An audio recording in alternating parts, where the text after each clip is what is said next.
lições sobre quem é Jesus, quem Jesus diz que Ele é, para a gente aprender sobre quem Jesus diz que Ele é. Nós vamos ouvir de Jesus quem Ele é. E uma coisa interessante, eu queria fazer um parênteses antes da gente começar essa mensagem de hoje, é que existe um trecho, esse trecho que a gente vai ler da Bíblia, ele começa em João 7 e vai até João 9. Mas existe um trecho da Bíblia que existe uma narrativa muito conhecida sobre uma mulher que é pega em flagrante adultério. E esse texto não consta nos melhores manuscritos, dos manuscritos mais antigos da Bíblia. Ele provavelmente, dizem os comentaristas e os bibliógrafos, não é um texto escrito pelo próprio apóstolo João. Ele foi acrescentado a posteriori. Ele consta a partir do século II. Tanto que existem também as evidências internas para você determinar se o texto é realmente um texto autógrafo, é que o vocabulário usado nesse texto não bate muito com o próprio vocabulário do apóstolo João. Vocês estão entendendo? Mas o que é interessante, e é sobre isso que eu quero falar, é que, bom, a primeira coisa é que esse texto nunca foi e jamais contradiz com nenhum ensino da palavra de Deus ou daquilo que a gente entende por os ensinos de Jesus.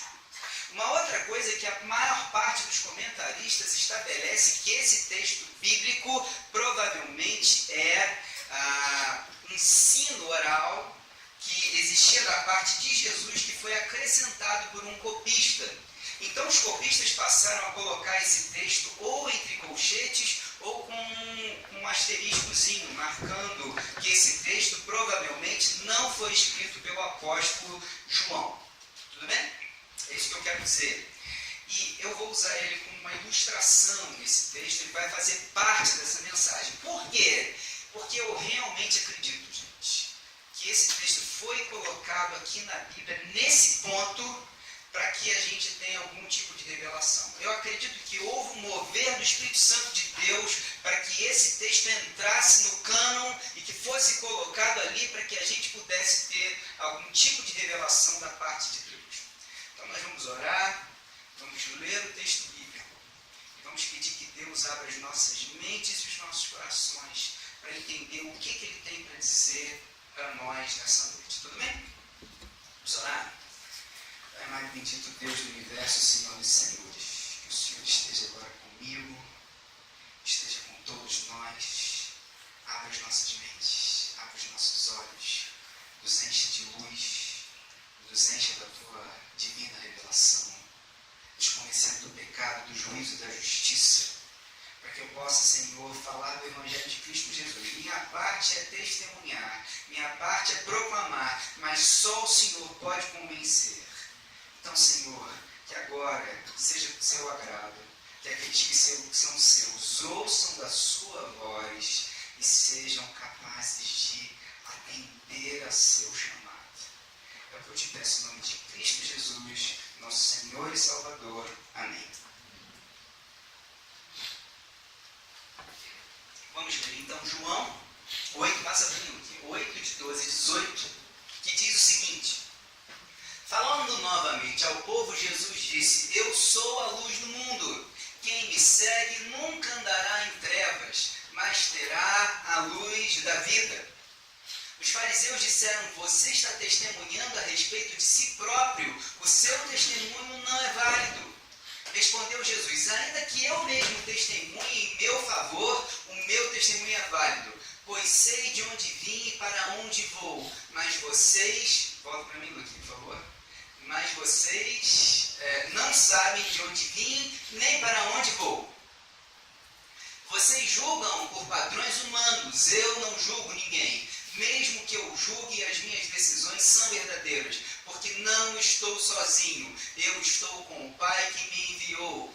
Na lei de vocês está escrito que o testemunho de 2 homens é válido. Eu testemunho acerca de mim mesmo, a minha outra testemunha é o Pai que me enviou. Amém. Pode passar para mim, deixando. Gente, quantos de vocês conhecem Jesus? O que é interessante tem muita gente que acha que conhece Jesus e acha que realmente conhece Jesus, mas quando Jesus fala de si mesmo, ele causa uma reação tão desagradável entre os fariseus e os conhecedores da lei judaica, que eles têm vontade de matá-lo. E é interessante que, quando você pergunta para alguém, você sabe com quem está falando, você periga de ouvir quem que você pensa que você é, né? Existe esse negócio de, quando a gente pergunta para alguém se você conhece a gente pode ouvir coisas bastante desagradáveis. Tem uma boa ilustração sobre isso que aconteceu de verdade. Parece brincadeira, mas não, aconteceu de verdade. Era um advogado que estava iniciando, tinha acabado de se formar, e ele tinha acabado de se formar e ele estava indo para a sua primeira causa. E ele estava muito nervoso porque ele tinha que fazer um interrogatório, ele nunca tinha feito um interrogatório na vida assim, de valer, a vera. E aí ele tinha que interrogar uma pessoa e ele estava muito nervoso. Ele disse, o que eu vou perguntar? Para a sorte dele, era uma pessoa que ele conhecia há anos, a senhora Jones. Aconteceu isso no Mississippi. E ele perguntou para a senhora Jones assim, vou perguntar uma coisa bem simples, bem fácil, porque ela já me conhece há muitos anos, e eu sei que se eu perguntar uma coisa bem simples, eu vou me acalmando. E ele virou para essa senhora, uma senhora meio rabugenta, conhecida da cidade, ele vira para a senhora Jones e disse assim, senhora Jones, a senhora me conhece? E a resposta dela foi interessante, é claro que eu conheço você desde pequeno, e francamente eu estou decepcionado com você. Porque você mente, você trai a esposa, ele já ficou assustado, e você manipula as pessoas e fala mal de todo mundo aqui na cidade. E apontou para trás, ele foi ficando mais nervoso. Você se acha grande coisa, mas a verdade é que você nunca vai passar de um advogadozinho de porta de cadeia. Ele não sabia o que fazer, ficou ainda mais nervoso, ele não sabia como reagir. E ele vira-se para o lado e diz assim, e o Bradley, o senhor Bradley aqui do lado, que era o advogado de defesa, você conhece ele? Ele não sabia o que fazer, ele tentou apelar para outra pessoa, que também conhecia a senhora Jones. Ela disse, claro que eu conheço, também, desde pequeno. E para dizer a verdade, ele sempre foi preguiçoso, ele é muito presunçoso, e ele tem problema de bebida. Aí ele também não consegue sossegar com nenhuma mulher. Cada hora ele está com uma diferente. E pior do que isso, ele já saiu com 4 mulheres casadas, sendo que uma é a sua esposa. Nessa hora, isso aconteceu. Nessa hora, o juiz interrompeu o interrogatório e pediu para que aquele advogado se aproximasse. Já estava tudo perdido. Aí o juiz vira-se para ele e diz assim, eu quero dizer uma coisa para você, eu vou mandar você para a cadeira elétrica. Se você perguntar para essa senhora quem eu sou. Você percebe? Quando a gente quer saber, quando a gente vira para alguém e diz, você me conhece, a gente corre riscos das pessoas realmente conhecerem a gente, realmente dizerem coisas da gente que a gente não gostaria. Se a gente pergunta para a esposa da gente se ela conhece a gente, pior é que ela conhece coisas que a gente não gostaria que ela conhecesse. Não é isso? Coisas horríveis. E coisas ótimas. Porque é assim. Mas tem essa coisa interessante sobre Jesus, é que Jesus causou um sentimento nesses doutores da lei, desses fariseus, de que quando eles passaram a conhecer o que Jesus dizia de si mesmo, eles tiveram vontade de matá-lo. Eles reagiram de uma maneira horrorosa sobre quem Jesus realmente era. Mas é uma coisa interessante sobre esse texto, que você pode olhar em João 8, que algumas pessoas, ouvindo Jesus falar sobre quem ele era, creram nele. O que eu quero hoje, nessa noite, com vocês, é que a gente possa entender quem é Jesus. De tal forma que eu não posso fazer vocês crerem em Jesus, mas eu posso dizer quem Jesus diz que ele é, de tal forma que, se for do agrado de Deus, Deus vai tocar o coração de vocês para que vocês possam crer no nome precioso do nosso Senhor Jesus. Mas para entender completamente isso, a gente precisa entender o contexto desse texto. E a narrativa começa em João 7. Para que a gente possa entender essa declaração de Jesus, de que ele é a luz do mundo, nós temos que voltar a João 7. A primeira coisa que você precisa saber é que os judeus já queriam matar Jesus. E para nossa sorte, a Bíblia conta por que eles queriam matar Jesus. Está em João 5,18. A Bíblia diz claramente que eles queriam matar Jesus porque ele se dizia Deus. se fazia igual a Deus. E é por causa disso que eles consideravam uma grande blasfêmia, que eles queriam matar a Jesus. Mas veja que coisa interessante, os próprios irmãos de Jesus, porque assim começa João 7, os próprios irmãos de Jesus não acreditam em Jesus e dizem para ele assim: você está aqui na Galileia, a Galileia dos gentios. A Galileia era o nordeste de Israel, era a região pobre, era a região que ninguém dava muito valor. Foi ali que Jesus resolveu se manifestar. O Filho do Homem resolveu se manifestar entre aqueles que não tinham voz. E o que é interessante é que ele diz: você aqui está perdendo seu tempo, porque você não vai para a Judéia, não vai para Jerusalém e lá se manifesta. Sendo que os próprios irmãos de Jesus já sabiam que os judeus queriam matá-lo. Aqueles irmãos bons, esses. Porque eu entendo que só existem duas possibilidades por que os irmãos querem que Jesus vá para a Judéia. Ou eles estão dizendo para Jesus assim: sossego facho, rapaz. Ou eles estão realmente virando para ele dizendo assim: cara, fica longe da gente, o que a gente está passando dele. E o que é interessante é que durante esse período era o Sucote, ou a festa dos tabernáculos. Existiam 3 festas que os judeus deviam ir a Jerusalém. Uma era a festa do Sucote, a outra era a festa da Pêtsa, a Páscoa, e a outra era a festa do Pentecostes. São as 3 peregrinações. Vê que Jesus usou as 3. O Sucote, a Páscoa para morrer e o Pentecostes para que fosse entregue o Espírito Santo de Deus. E ele estava justamente, o que ele disse para os irmãos dele? Ele disse assim: não, eu não vou. Por quê? Porque ele sabia que ele estava jurado de morte e ele resolve ir em segredo para Jerusalém. Então tudo que acontece entre o 7 e o 9, os capítulos 7 e 9 de João, é Jesus indo para essa festa dos tabernáculos, que durava 8 dias. O que é impressionante é que Jesus, mesmo sendo jurado de morte, ele vai para essa festa e só dá Jesus nessa festa. Só dá Jesus nessa festa. Vocês vão ver coisas impressionantes que Jesus faz nessa festa e que a gente pode entender sobre o que vai acontecer nessa festa dos tabernáculos. Tudo bem? Agora, vocês sabem que o apóstolo Paulo vira-se para Timóteo e diz assim: Timóteo, faz a obra de um evangelista. Prega a palavra em tempo e fora de tempo. O que eu entendo que o apóstolo Paulo está querendo falar para Timóteo? Que quando você estiver triste, mas não estiver desesperado, e alguém perguntar para você: por que você não está desesperado? Você aproveita a oportunidade para dizer: porque eu sei que mesmo a morte não há de me vencer. Porque Jesus morreu na cruz e ressuscitou. E eu acredito que agora a morte não mais me afasta das pessoas que eu amo. Quando eu estiver num momento de desespero, em que eu estou num momento de penúria, eu sei que meu Deus é o meu provedor. Ele não deixará que nada me faltará. Eu vou contar da esperança que Deus sempre vai me suprir. Prega a palavra de Deus em tempo e fora de tempo. É isso que eu entendo que o apóstolo Paulo está falando para Timóteo. Mas Jesus eleva o nível.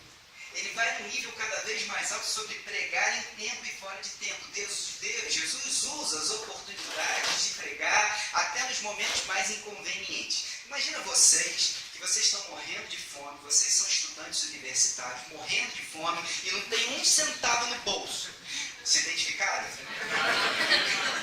Imagina a situação assim, e aí passa um sujeito com um mega sanduíche de mortadela assim do seu lado, você está morrendo de fome. Olha para a cara do Douglas, é essa cara que vocês estão fazendo. Nesse momento você vira-se para o sujeito que você nunca viu na vida e diz assim: me dá um pedaço do seu sanduíche. Aí o sujeito olha para você e diz assim: como? Não, é o seguinte, porque quem comer desse sanduíche voltará a ter fome, mas quem comer do alimento que eu tenho para dar jamais voltará a ter fome. Jesus é nesse nível, porque é exatamente isso que ele faz para a mulher samaritana, não é? Quem bebe da água que eu tenho para dar, jamais voltará a ter sede. Jesus aproveita a festa da Páscoa, que é o festival dos pães ázimos, dos pães sem fermento, para dizer: eu sou o pão da vida.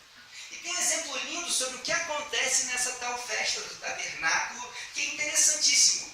Vocês vão ler lá em João 7, que está acontecendo? Existia uma procissão onde eles iam até o tanque de Siloé, pegavam a água do tanque, iam em procissão, iam até o templo e jogavam a água sobre o altar do templo.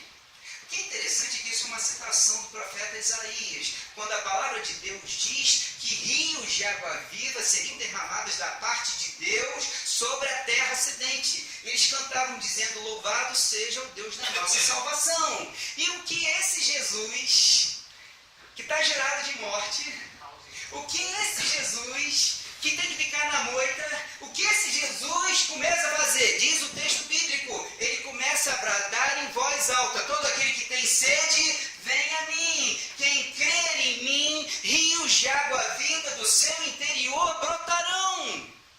Aí você para pensar, por que Jesus, mesmo sabendo que pode morrer, tem tanta vontade de dizer isso para as pessoas?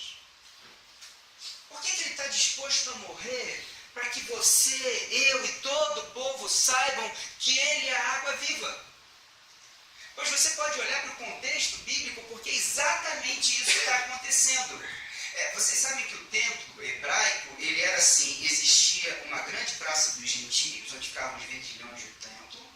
Depois ficava uma praça, que era a praça das mulheres. Os homens podiam entrar também, mas as mulheres só podiam ficar lá.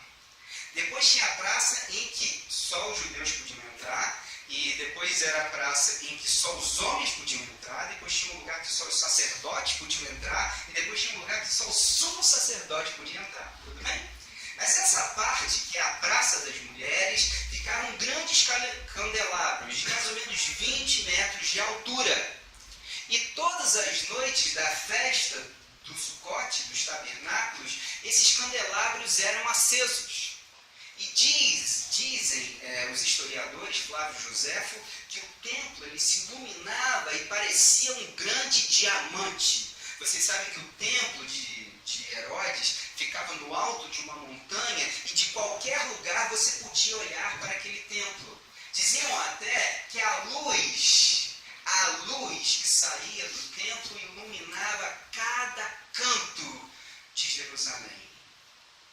E o que Jesus faz quando estão acendendo esses candelabros? Ele vira-se e começa a gritar dizendo: eu sou a luz do mundo. Quem me segue jamais andará em trevas e terá a luz da vida.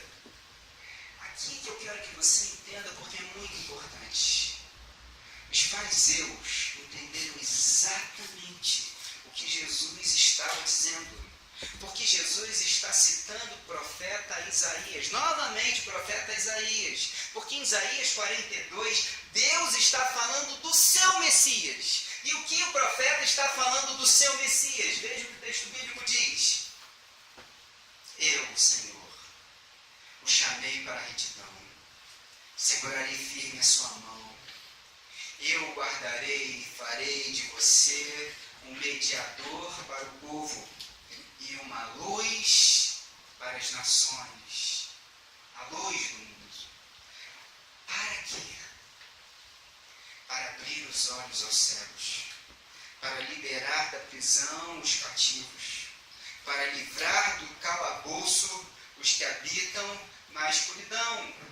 Portanto, porque Jesus resolve se abrir no meio do povo, mesmo correndo o risco de ser morto? Porque ele está no meio do povo dizendo: eu sou a luz do mundo, para que nós não andemos mais em trevas. Se existem coisas em nós que estão ocultas e que nós estamos fazendo um esforço incrível de não deixar que as pessoas vejam, Jesus quer trazer a luz para que essas coisas não mais fiquem ocultas. Se nós estamos passando por momentos na nossa vida em que nós nos sentimos presos, tateando no escuro, tropeçando sem saber onde está a saída, o que Jesus está dizendo é: eu sou a luz do mundo. E se eu a iluminar, você vai encontrar o caminho. Se você me seguir, você jamais tropeçará e nem vacilará o seu pé. Porque lâmpada para os meus pés é a tua palavra e luz para o meu caminho. Porque Deus está dizendo: eu sou o caminho, a verdade e a vida. E ninguém veio ao Pai senão por mim. Ele está dizendo com todas as letras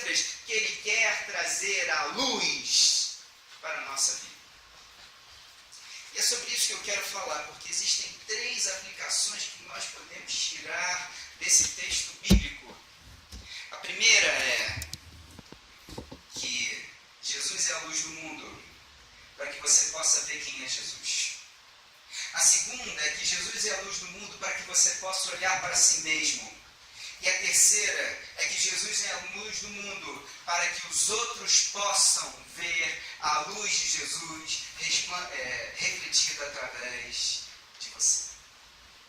O primeiro ponto é para que os outros possam ver quem é Jesus. Vocês perceberam nesse texto bíblico, tem uma conversa estranha em que os judeus e os fariseus viram-se para Jesus e dizem assim: você está testemunhando acerca de si próprio, o seu testemunho não é válido. A primeira coisa que eu quero que você entenda é que, de bobo, esses fariseus e escribas não têm nada. E eles entendem todos os meandros, todos os detalhes e todas as vírgulas da lei. E é exatamente porque eles entendem tudo da lei que eles estão virando para Jesus e dizendo: você está testemunhando de si mesmo. A primeira coisa é que eles estão evocando a lei judaica que diz o seguinte: se você vai lá em Deuteronômio 19, está escrito o seguinte: se eu vou num tribunal e eu digo assim, você me roubou, meu testemunho não vale nada, meu. Por quê? Porque eu tenho que ter pelo menos 2 testemunhas que testemunhem de mim mesmo. Então a primeira coisa que eles querem fazer é entender que se Jesus está dizendo que ele é o Messias, ou se ele está querendo dizer que ele realmente é o Messias, a primeira coisa é o seguinte: tem que ter esse testemunho de fora dizendo que ele de fato é o Messias. Você é da raiz de Davi. Você é descendência de Davi. Você é da Galileia, cara. O Messias vem de Belém. Você tem que cumprir todas as profecias acerca do Messias. Caso contrário, você não pode ser o Messias. O que é impressionante é que eles não conheciam Jesus, porque Jesus cumpria todas as profecias. Mas tem uma coisa interessante sobre isso. É que, qual é a resposta de Jesus? Quem testemunha de mim é o meu Pai. E quando ele diz isso, ele está dizendo uma coisa muito mais profunda sobre ele que você talvez não esteja entendendo. O que ele está dizendo para mim e para você é que Deus não precisa de testemunha, porque Deus não é homem para mentir. Ele não precisa que alguém, ou eu, ou você, ateste que ele diz a verdade, porque Deus sempre diz a verdade. Agora vem um ponto também muito importante sobre isso, porque qual é o problema desses fariseus? O que eles querem dizer para Jesus é o seguinte: cara, olha só, quem tem que atestar se você realmente é o Messias somos nós. Nós é que temos que escrutinar a lei e as profecias e saber se você realmente é o Messias. Para pensar, não é isso que eu e você fazemos? Não tem vários momentos na vida da gente em que a gente pega algumas passagens sobre Jesus e a gente escolhe quais são as que a gente quer e outras que a gente não quer? Tem momentos na vida da gente que a gente é confrontado com Jesus dizendo que a gente deve perdoar 70 vezes 7 e a gente não quer. Não tem momentos na vida da gente em que a gente deve amar o inimigo e a gente não quer. Não tem momentos na vida da gente em que Deus diz que a gente deve ser um pai exemplar e a gente dá uma risada na bola. Não existem momentos na vida da gente em que a gente deve amar as nossas esposas a ponto de dar a nossa vida por elas. A gente não faz do jeito que a Bíblia diz que a gente deve fazer. Nós escolhemos pedaços da palavra de Deus que nos dizem respeito e outros que a gente escolhe não seguir. E esse é um problema. Porque quando a gente começa a fazer isso, a gente dá um passo de querer matar Jesus. Mas a segunda coisa também muito interessante que eu e você precisamos entender sobre isso é que os fariseus e os doutores da lei acharam que Jesus foi pego em contradição. Porque se você pegar João 5,31, o próprio Jesus diz: eu não dou testemunho de mim mesmo. Você agora está dando testemunho de si mesmo, você foi pego em contradição. Eles fizeram a dancinha da... Não, fizeram isso não. Mas quase. O que Jesus disse? Quem dá testemunho de mim é o meu Pai. É por isso que você vê em João 9 acontecendo uma coisa fantástica, que é Jesus dando vista a um cego de nascença. Quem pecou, mestre? Ele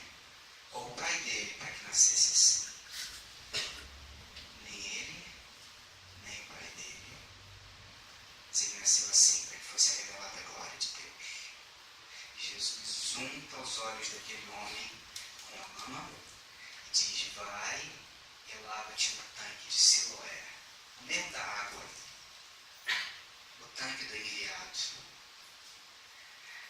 O que esse texto está querendo dizer para mim e para você é que quando a gente abre os nossos olhos, que o Espírito Santo abra os nossos olhos, nós podemos realmente ver quem Jesus é.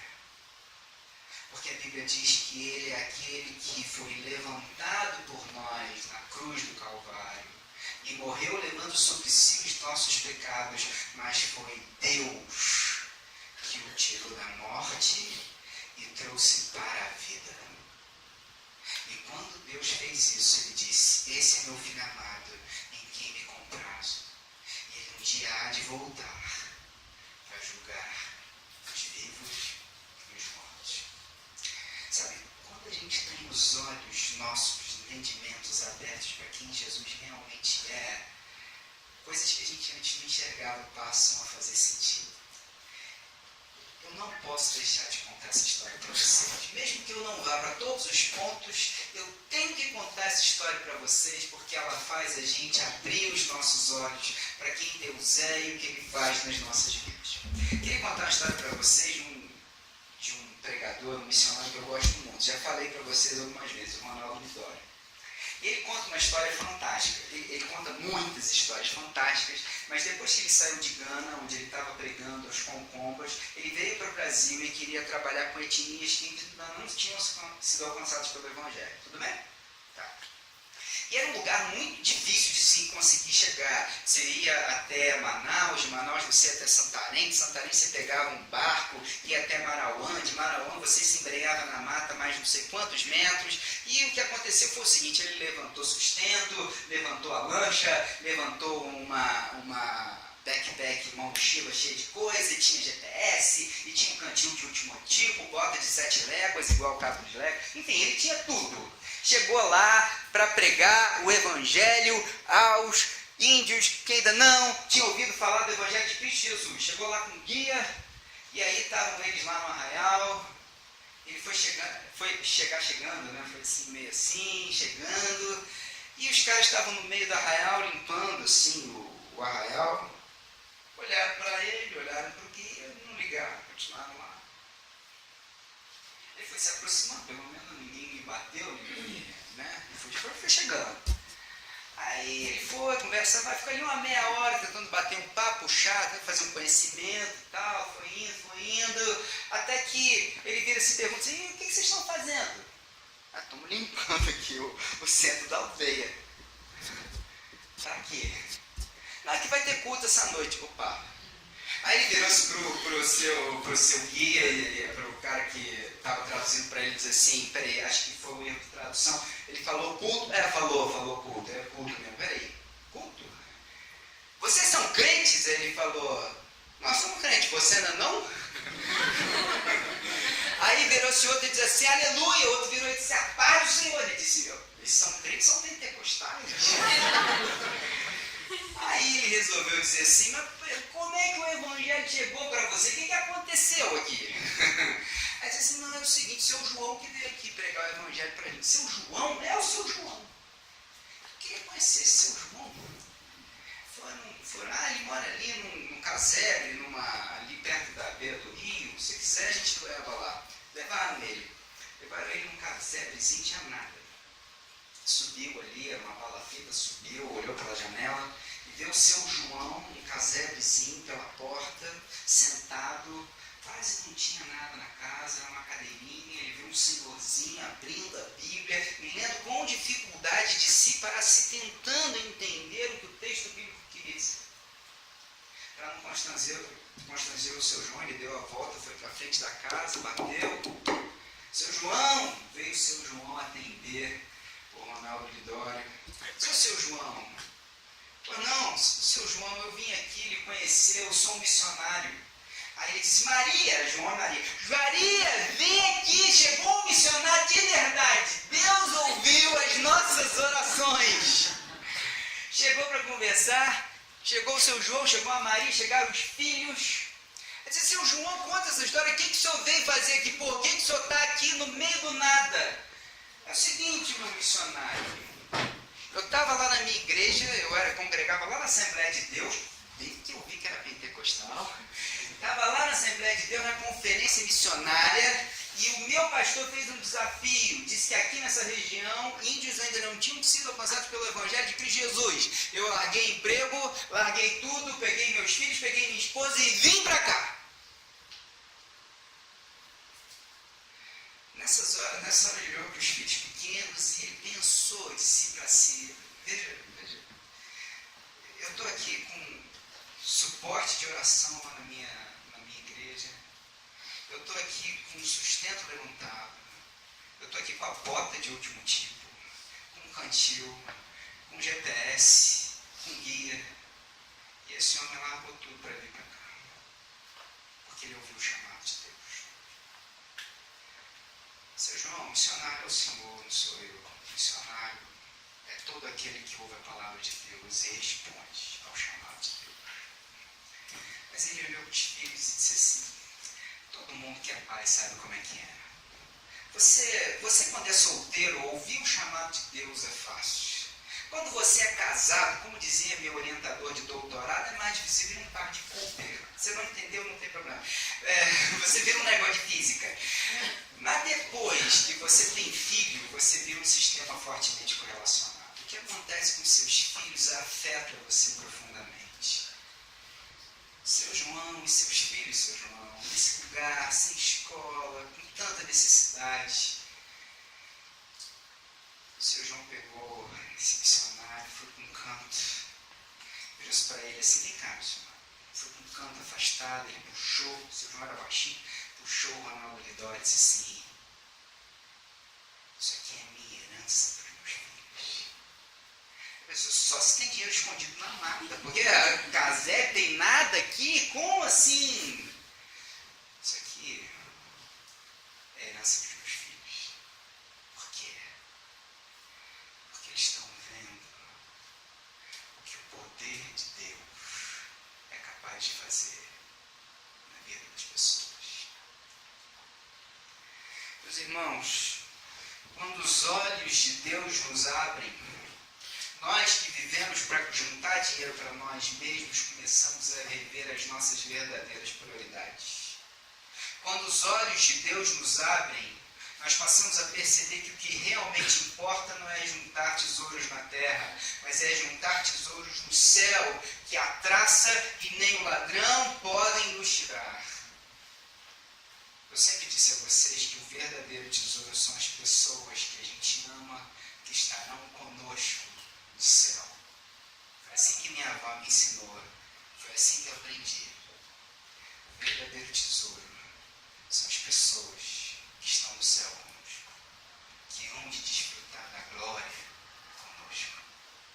Quando os olhos de Deus são abertos, a gente passa a ver quais são as verdadeiras prioridades na nossa vida. Que não há um minuto, um segundo a perder, porque as pessoas estão indo para a perdição, mas Deus é a luz do mundo, para que as pessoas não mais vivam nas trevas, mas tenham a verdadeira luz e sejam transformadas pelo poder de Deus. Segundo ponto, eu acho que eu só vou até o segundo hoje, porque a gente ainda tem ceia. Segundo ponto, é que Jesus é a luz do mundo para que a gente possa ver quem a gente é. E é aqui que eu acho que o Espírito Santo de Deus fez uma obra lindíssima ao colocar esse texto sobre a mulher que foi pega em adultério. Sabe, vocês conhecem esse texto bíblico, não é? Provavelmente vocês já ouviram esse texto. Esse texto é muito bonito, que diz que foi uma mulher que foi pega em adultério, foi trazida até aos pés de Jesus, e eles dizem, pela nossa lei, essa mulher deve ser apedrejada.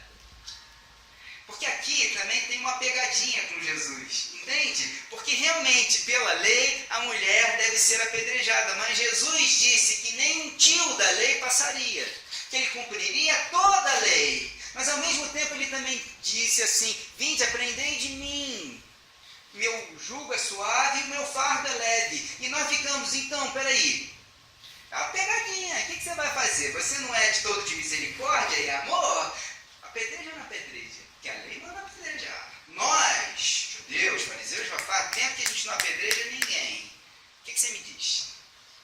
Também tem os detalhes interessantes sobre isso, porque pela lei judaica era o homem e a mulher que deviam ser apedrejados. Mas o homem sumiu, né? Dizem no texto bíblico, muitos comentaristas, que aquela mulher, ela era conhecida na aldeia. E eles fizeram uma arapuca para pegá-la em flagrante adultério. Vocês entenderam? É por isso que o homem não aparece. Você vê o valor que as pessoas dão àquela mulher, a ponto de fazerem uma arapuca para pegarem ela, para estarem dispostos a apedrejar. Porque eles estão realmente dispostos a apedrejar aquela mulher. Uma coisa linda, a Bíblia não narra, mas eu acho que aconteceu assim. Aquela mulher, ela está num desespero tão profundo que ela se esconde atrás de Jesus. A Bíblia não diz, mas eu gosto de pensar que foi exatamente isso que aconteceu. Porque é isso que eu faço.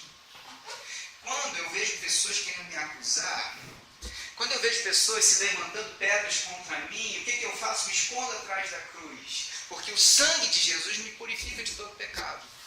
Eu lembro que quantas vezes eu já estive numa situação em que eu não tinha para onde sair, mas o sangue de Jesus me limpa e me purifica de todo pecado. E eu sempre posso me esconder atrás da cruz, porque em Jesus eu encontro a minha salvação. Graças a Deus que essa mulher encontrou a sua salvação em Jesus. E diz o texto bíblico que Jesus, sem levantar os seus olhos, continuou escrevendo na areia e disse: aquele que não tiver pecado, que atire a primeira pedra. Muitos comentaristas costumam dizer que Jesus escreveu os pecados daqueles homens na areia. E está revelado. Soltaram a pedra e foram embora. E o que eu posso fazer? Descobriram o que eu fiz. Largaram a pedra e foram embora. Gente, existe uma ilustração bonita que dizem que a gente carrega 2 sacos durante a vida da gente. Um para os defeitos que a gente aponta para os outros. E outro, muito maior, que são os defeitos que a gente tem, mas que a gente mesmo não quer olhar. Que são os defeitos que os outros apontam para a gente. Que a gente carrega. Não são esses os defeitos. Não é esse o fardo que é mais difícil de carregar. O que Jesus te ensina para mim e para você é que quando eu estou no meu casamento, o primeiro fardo que eu tenho que retirar é o que está nos meus ombros, os meus erros, as minhas falhas, os meus defeitos. E depois, Jesus me convida a depositar o fardo dos defeitos que eu vejo nos outros aos pés da cruz. O que Jesus me convida é tirar esse fardo pesadíssimo que eu tenho carregado em mim, de querer apontar os defeitos dos outros e esquecer que eu mesmo carrego defeitos, que o sangue de Jesus já me lavou. E que eu posso depositar esses fardos aos pés da cruz e ficar livre, completamente livre, porque o sangue de Jesus me purifica de todo pecado. O que a gente vai fazer agora? Ceia. A ceia é o momento em que eu e você pegamos os fardos pesados que estão nos impedindo de caminhar e dizer: está na cruz. Eu já não carrego mais. Foram cravados no sangue do Cordeiro.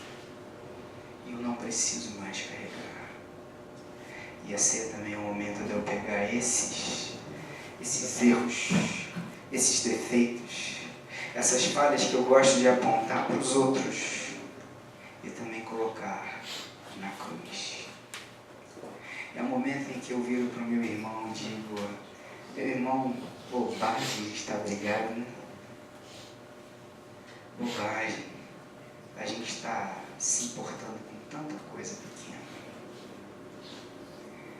Eu queria convidar o pessoal do louvor para vir aqui. A gente vai cantar a olhar para a cruz.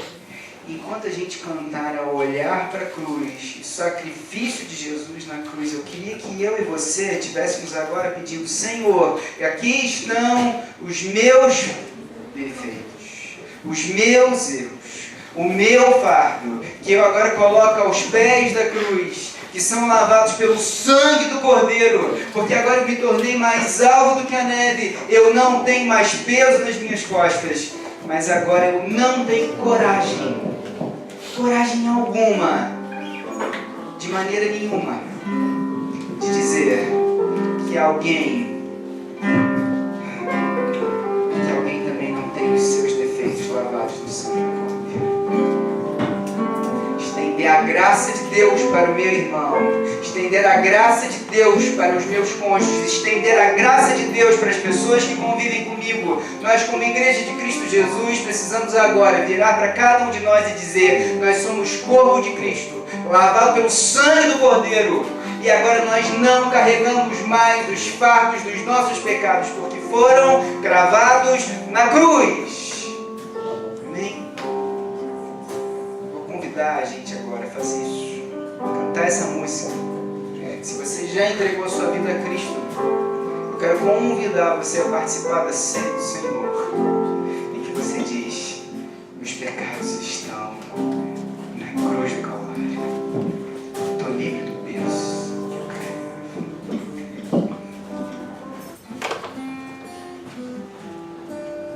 Enquanto o Ricardo continua distribuindo a ceia do Senhor, vou contar para vocês mais uma outra história legal do Ronaldo Lidório. Ele conta a história interessante que quando ele estava lá com os concombas na África, em Gana, sempre tem aquele negócio que o missionário fica pensando assim: quem é que vai ser o primeiro a se converter? Sabe aquele negócio?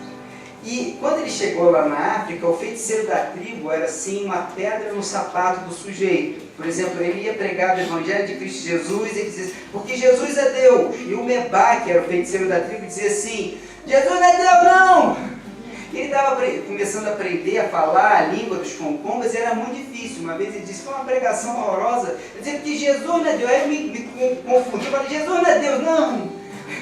Jesus morreu na cruz por você. E era dificílimo. Ele ficava dizendo: não, Jesus não morreu nada, não existe Jesus. Era desse tipo. Ele ficou assim uns 6 meses, uma pedra no sapato. E ele sempre orando a Deus: quem vai ser o primeiro que vai se converter? Quem é o primeiro que vai primeiro se converter? Um dia ele estava de manhã na tribo, fazendo a barba, assim de manhã, e aí tem um alvoroço no meio da tribo. Aí disseram assim para ele: Mebá está no meio da tribo gritando. Aí quando eu cheguei lá, estava aquele feiticeiro da tribo se esgoelando, gritando, os olhos vermelhos, gritando a todos os pulmões. E eu pensei: seriamente, está endemoniado. Eu, como um bom presbiteriano, fiquei a 200 metros de distância, como um bom presbiteriano, me aproximando, assim, devagar, né? Me fui aproximando. E aí eu vi o Mebá gritando na língua dele: agora eu entendi. Agora eu entendi. Jesus é Deus. E Jesus morreu na cruz do Calvário. E Jesus levou sobre si o meu pecado. E ele morreu, mas Deus o ressuscitou. E ele agora está à direita do Pai. E meu advogado é. E agora eu posso dizer que ele levou sobre si os meus pecados para que eu pudesse ter novamente um relacionamento com Deus. Agora eu entendi. Meus olhos foram abertos.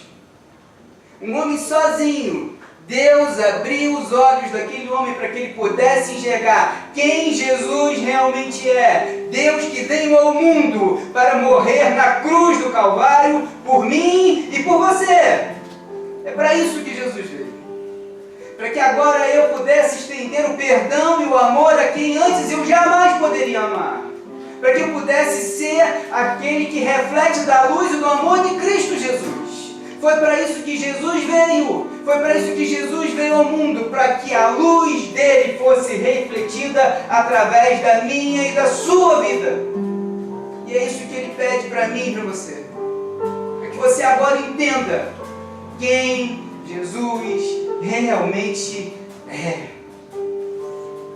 Peça a Deus para que você seja sal da terra e luz no mundo. Nesse mundo